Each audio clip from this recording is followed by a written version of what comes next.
So let's go with e4 here. Maybe enter Sveshnikov. Let's see if, well, it's an open Sicilian, let me say that much. Now they get to choose. We're going to have a lot. What? Dragon, Najdorf. Okay, let's go with what? Let's go with this. See what they do. Okay, now let us see about an early g4, g5. Might there be h5 here? Let's try it. Let's see what they do. What will my opponent do in response to this launch of the g-pawn? Is h6 a good idea? Okay. Let me see if I could get this in. h4 and g5. Okay, they're putting a clamp down on that move.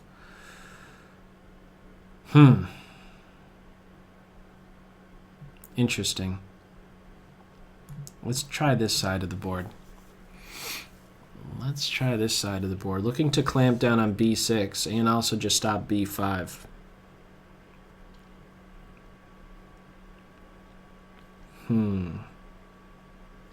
Pretty interesting. You don't see this quite a bit. Or you don't see this often. The king side absolutely closed down here. I mean, there's not going to be any f-pawn breaks. You're not going to be seeing f4 or f5 unless there's some crazy tactics. We might have the h-file opening up, but other than that, I'm not so sure. Let me push forward some more. And, yeah, let's see. Eventual knight d5 move might be on the cards. I'm clamping down in this square because I might one day want to get my knight there, but I do have to watch out for this pawn. Maybe it's a good idea to play f3.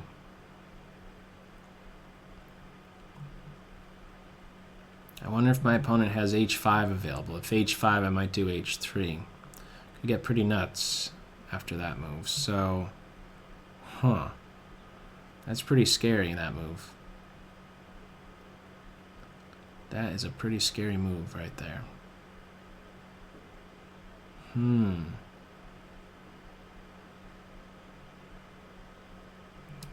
Knight takes. Wow. This is going to get real wild here.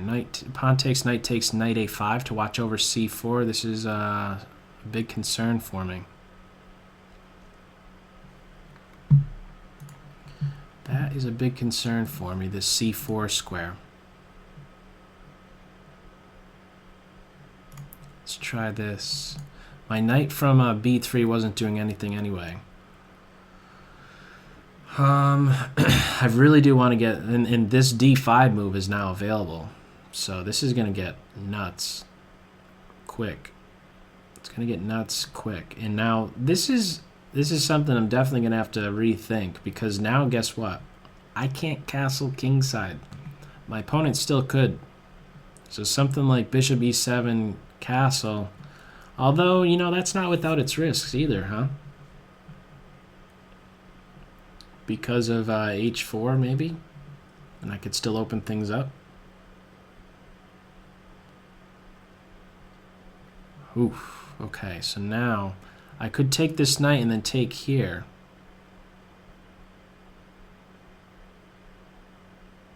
This is gonna get nuts. Really, really nuts here. Wow. Pawn takes, knight takes. This guy's starting to be out of play. Do I really want to give up my dark square bishop? Right here, takes, takes like this. Takes, and then this pawn falls.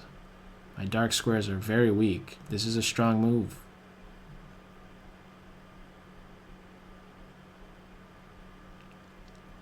Wow. I'm in trouble. The center is collapsing here. What could I do to weasel out of this? Is there any weaseling? Pawn takes, knight takes, pins. A knight will end up hitting my bishop. Well, I'm going to try it. And in fact, I'm not going to take here. I'm going to try this instead. There's queen takes pawn here, and then it's on my knight, but I want to somehow be disruptive to my opponent. Maybe I could be making use of this square at some point. Takes. Have to give it a shot. I have to give this a shot. I want to maybe get this king on castle. This is my only move. Queen block, my rook falls. Dark squares are a problem, but I guess my opponent has some light square issues. This is wild. This knight is kind of out of play. Could take with check, but I think maybe just getting the bishop out. I don't know if that was... Well, we'll see. We'll see about that one. What about knight here? Or no, wait, rook here. I have this available. Let's get this move in. Rook up and over. Okay, so this is an important one. I think I have the better development. My king is... Well, I do have to watch for this diagonal, but I can maybe get back on it. Oh, I'm seeing maybe get rid of this knight and then focus on this square. And now I could get here. Maybe just this? Could I really get that knight?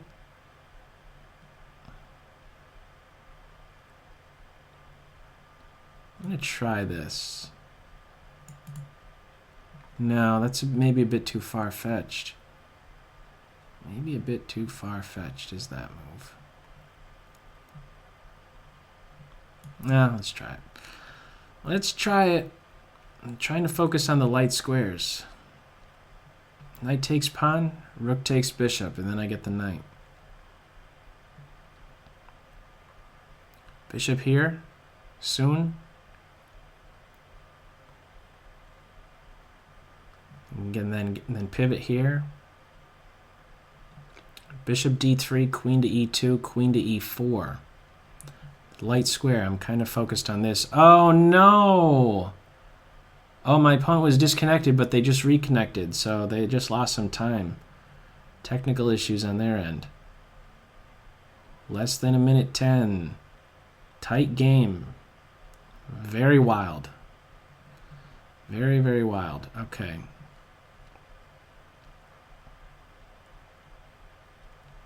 I was just thinking about rook here.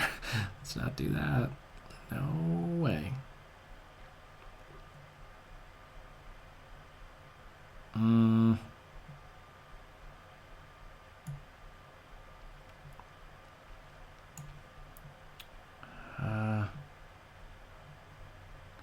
Bishop here. Pawn push, bishop takes, pawn takes, bishop takes rook, bishop takes rook. No, then this knight falls. Okay, let's come over here. And then... Not quite sure.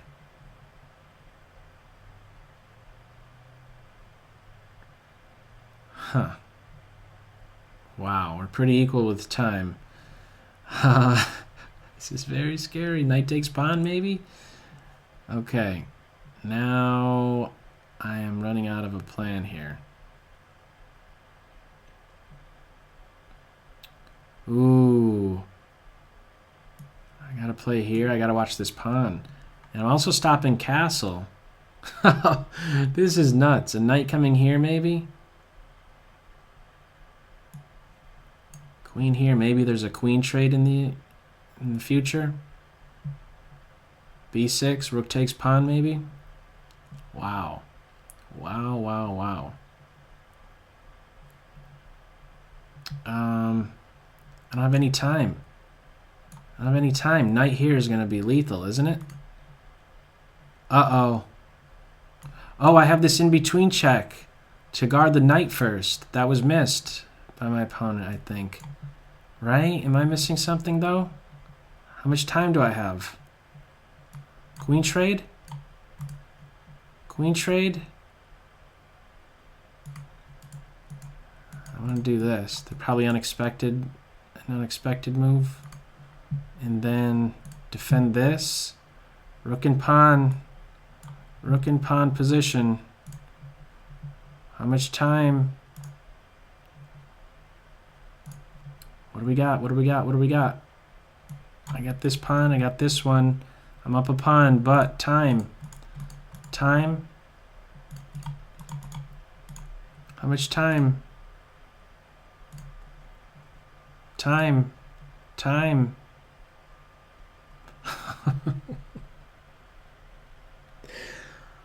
Oh, man. Good game. That was absolutely crazy. That was a crazy one. Let me hit the replay button on that one. Let's go back. My opponent treated it very well right there in the center. Be aware of this idea. So some ideas to take away from this game are how to treat this G4, G5 thing. There's a difference. There is a significant difference between, if I really do want to play this G4 move, and first of all, I don't know if it's correct, but at this point right here at least, the difference between Rook G1 and H4, one might think, oh, well, do I play this or this? It doesn't really matter. I think it matters, like a lot, because if I play Rook G1, then there is this G5 move as was played. But if I play H4, well, there isn't this G5 move, not so fast. If I do H4 and then Rook G1, then I'm threatening this push.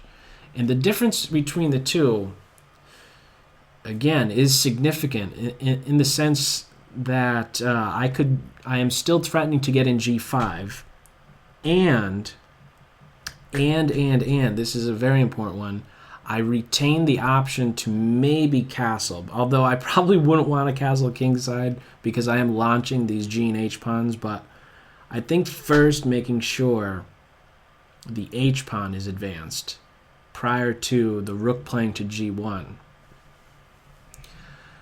So, important detail, because now it's like, okay, forget about the king side. Immediately, as soon as G5 was played, I'm like, my attention shifted to my left here. I'm focused on the queen side. I'm like, okay, what's going to go on over here? What's going to go on in the center? Because the king side shut down.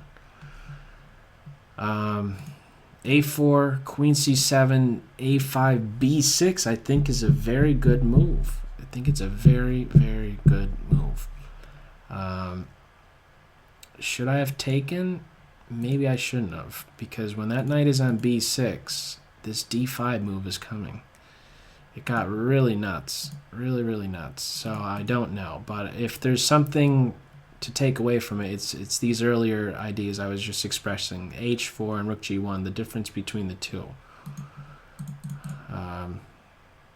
Yeah, I played the knight a5 move because I was very concerned about a knight being able to sit here, or something along the lines of like bishop playing here, getting these bishops off the board, and then me having to deal with the knight there. It's very strong.